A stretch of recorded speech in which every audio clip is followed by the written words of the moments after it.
Today we're looking at a 12-ton tank wagon.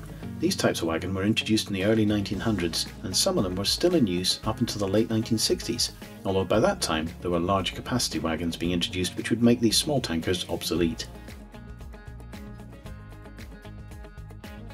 The model comes in a standard Hornby cardboard box. Inside, the wagon's secured in a folded plastic mount which keeps it safe for shipping and storage. It's a really small model, measuring just 5 centimeters over the buffers, and it weighs 13 grams.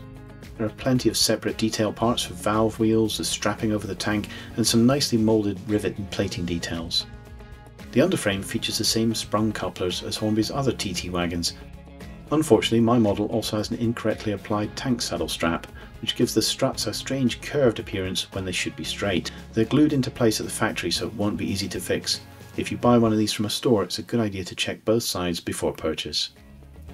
On the turntable, you can see the sheer amount of character that Hornby have packed into this tiny wagon. It's really incredible.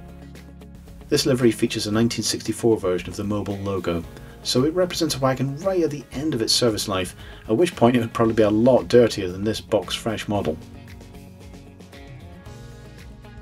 Hornby have 3 liveries available for this wagon.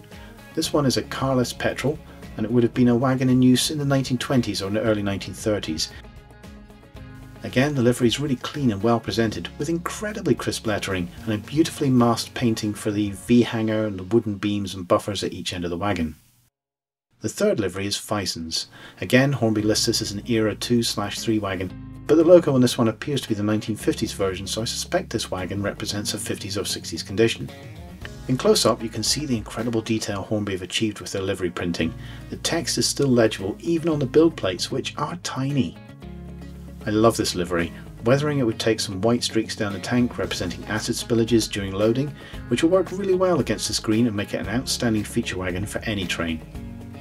So that's the Hornby 12-ton tank wagon. Thanks for watching. We'll see you next time.